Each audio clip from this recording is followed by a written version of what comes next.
It's a pleasure to come and have a conversation with IDF as and when I get that opportunity.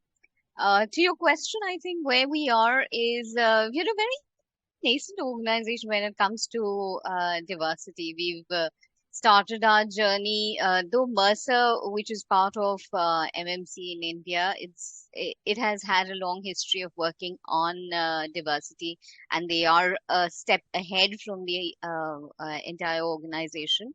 In Marsh Mclennan, overall, with all the entities in India, we started this journey around 3 years ago, and in 3 years, not only have we been able to convince our leadership to work on diversity, have a diversity agenda, have the commitment of our leaders on diversity, we've gone ahead and even got some business results from the work that we've done. Primarily, there are four areas of work that we do. One is on gender inclusion. The second is on inclusion of people with disability. The third is inclusion of the LGBTQI group, colleagues who belong to that group. And lastly, and very unique for us, is developing a multi-generation organization. So these are four areas that we're working, and in all of these four areas, we've experienced some very good results in terms of the way our diversity numbers have grown, the kind of inclusion that we see coming very organically in the organization, how colleagues are inviting people from different diversity groups and ensuring that they feel included. There's a helping hand everywhere. It's kind of naturally growing in the organization. We've done a lot of sensitization for managers. We've done a lot of sensitization for colleagues. There's a long way still to go ahead and get real business results in terms of numbers that we can be proud of talking about. But I think, when I walk around in the organization, I'm very, very delighted with the way I see people interact with people from diversity groups and how easily they are able to find space in the organization.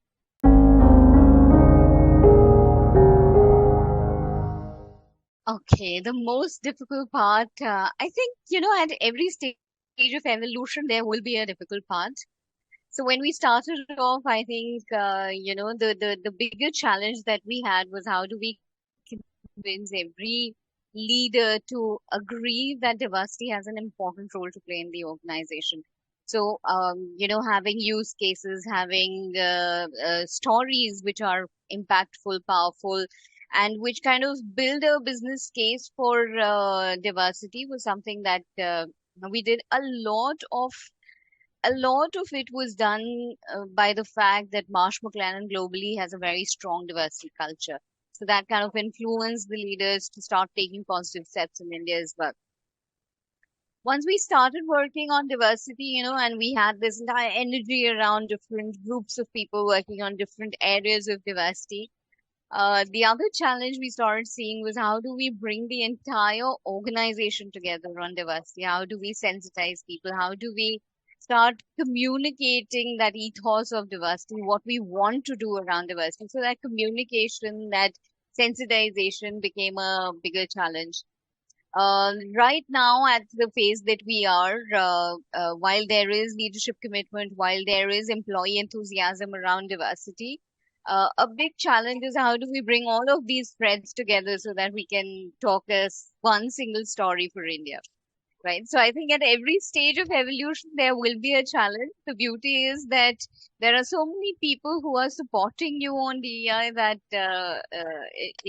it just goes on, right? You don't have to really think about it from a big struggle. The other piece, which I feel in every part of the organization, right? Budgets are something that everybody deals with all the time. But in DEI, I don't think, while budgets are always a concern, right, for every organization in every area of work that you do. In DEI, we found some very interesting ways of utilizing limited budget, and it's a very, I wouldn't say it's a voluntary piece of work that we're doing. It's a business intent that we're working on, and we've looked at ways of ensuring that budgets never become a hassle or a hurdle in implementing anything in DI. So that's the beauty of working on this initiative.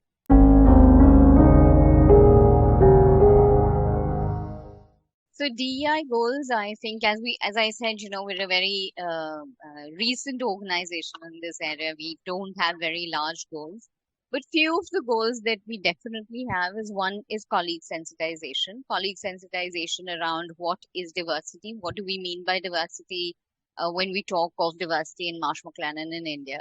The second goal is how sensitized are people around themes of diversity, whether it is unconscious bias, whether it is allyship, whether it is leading with inclusion. How do people really understand these things and how are they putting it in action? That's the second goal. The third goal for us is how do we enable talent acquisition to look at DEI as an important key area for recruitment teams. So that's another. And the fourth for us is definitely how is our colleagues from diversity groups, how are they experiencing the organization? It's very easy to track the first two, which is more around sensitization and the goals and things like that. So every time, you just have to go to your learning dashboard and you can see how many people have attended courses and all of that. But the more important piece is around, well, if I've understood allyship, have I raised my hand to become an ally? So that's a number that we'd like to track to say how many allies do we have in the organization, how many allies are actively working as allies, right? And very visible way of tracking it is everybody who's part of, for example, an LGBTQ activity, right? Who's ally for LGBTQ, we give them a different colored lanyard, which is a pride colored lanyard. You just have to see how many lanyards are differently colored, right? It's so visible as a result. We don't have to really go start tracking numbers at all times. There are simple things that we'd like to do for people to feel included, for people to feel that, yes, they are special and they're adding value to the organization. So that's around sensitization.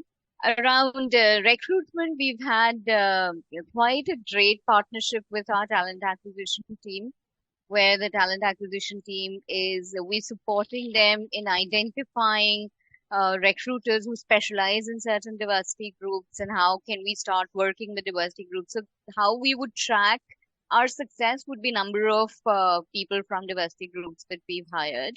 And not only hired, a bigger measure is how many of them have we been able to retain for a period of 6 months or more, right? Having people on board is easy, keeping them on board is difficult. And that's where we track our success, not about just recruiting, but ensuring that we have at least the early career retention happens. So that's our first measure as of now. We'll go ahead in a few years and maybe change those measures. But that's our first measure. And lastly, about the experiences that colleagues have, what we do is we have a 30, 60, 90-day check-in with all new colleagues.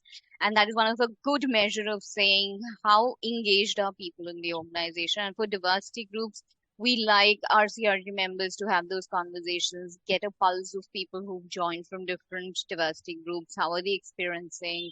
What is the feedback that we're getting from them? How are we acting on that feedback? How are we enabling everyone? One of the things that we did in the organization after hearing a lot of pulse was we did a real estate and a facility audit in the organization to say how convenient is the organization to navigate. So very simple things like, is the door can the door be easily opened by a person who's on a wheelchair? Right. So that those are very simple audits that we're doing to say that are we ready to invite people in the organization? While we've invited few of them, are we making it easy for them? So yeah, these small measures are really helping us see where we're going.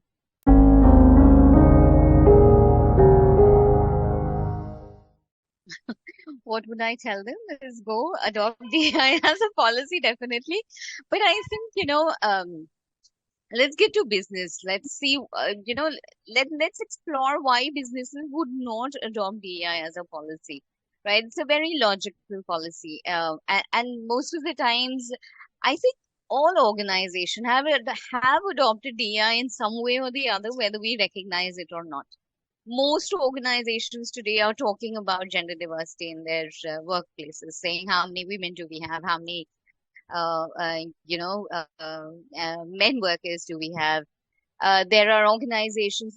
The government of India has put in certain rules to say that you have to have a specific number of women on your board, right? And those are being done with a certain perspective in mind, because everyone is seeing some value by the fact that there is diversity in your organization. You are able to do a lot of other things. Things like, the other day we were talking in one of our IDF catch-ups, we were talking to a co-leader in DEI. And she said the fact that women are taking larger accountabilities is changing the culture of the organization, where there is less of fence sitters, there are more participants in the organization. It is enabling better productivity in the organization. It's acting to, and adding up to the success of the organization. That's one.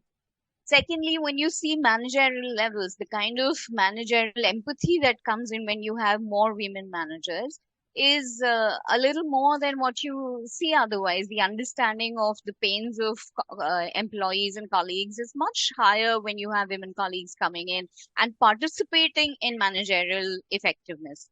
At boardrooms, you see better decision making happening because women are there and participating there. Your brand takes up a higher recall value when you have a very diverse group of people sitting at the board and taking decisions. There is that brand impact, there is a productivity impact. So if there are so many positives of having a more diverse organization, why would organizations not want to go there? And by not being diverse, or by not having a policy for diversity in the organization, we are knowingly or unknowingly making a large section of our talent unemployable for ourselves. We're missing out over there. So if we want to, in a very tight talent market that we have today, we have a talent market where Gen X's are joining in. And I think the education that Gen X have got is very different from what we got when we were in school. Today, they're more questioning about why organizations would not do things which are so logical, right? And if we want to make our organization ready for the future generations, I think as an organization, we have to start putting in policies and processes which are more inviting, which are more like them, and move away from what we believed was right, right? And I think diversity just adds to everything. There is no reason why we shouldn't have a policy on diversity. Take small steps, take very, very small steps, but take positive steps. If you don't recognize that you are diverse, start talking about your own diversity. That itself will make an organization diverse. We don't have to do any large, changes in the organization to become diverse organizations. Very small positive messages are only going to make your organization diverse. So don't fear from taking those steps and just go ahead.